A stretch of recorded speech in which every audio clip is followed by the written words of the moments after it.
Hey guys, happy Friday. And yes, this cycle is back to squatting on Mondays and Fridays again. So Fridays is going to be our front squat day. All right, so we're doing 9 front squats per round. So again, working back up to some volume here. Remember, before you come out of the rack, take your time here. Open palm, really feel that weight sitting on the shoulders, elbows and chest high as you step back. All right, find your squat stance and then fight for that elbow and chest position through the entire range of motion.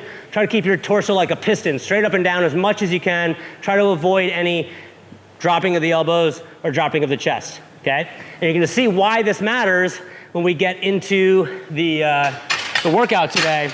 But for those that don't have that position, it's one of the most frustrating positions if you don't have it. Most people spend a lot of time working on kind of the tricep and the lat, which is important, but it's also the upper back.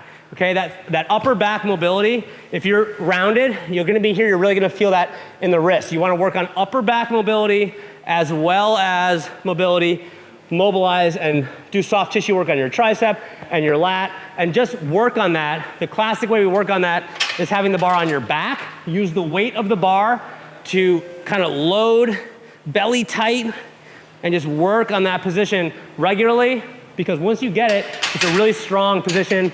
But that is first week of this cycle, so try to improve that and make it a point throughout this cycle.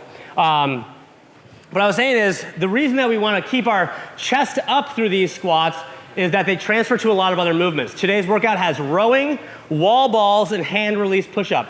A wall ball is a movement that we want to squat with a vertical torso. So when I do this, I'm in kind of a modified front rack position like the bar. I'm supporting the weight. I'm gonna be looking up at a target as I squat.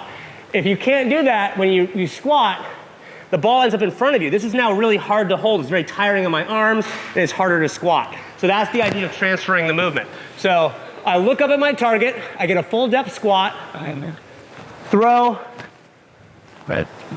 coordinated with the legs. And I've been reminding people often, one of the reasons we do this movement is to develop accuracy of throwing. So we want you to hit the same spot every single time, okay? The priority is a good deep squat, accuracy with the target, the weight of the ball, and how high you throw it are things that you can adjust and scale to your needs, all right? The last movement is going to be a hand release push-up, okay? So a hand release push-up is to guarantee that we get full range of motion at the bottom position. It starts in a plank like normal at the top. You lower yourself down and then pick the hands up, hand release at the floor, and then push back to the top. Ideally, when you push back up, you keep that nice straight line from the shoulder down through the ankle. You wanna try to avoid snaking up, okay? If you are at total failure, all right, and you snake up, try to at least get the hips back up to that starting position, okay, as you go,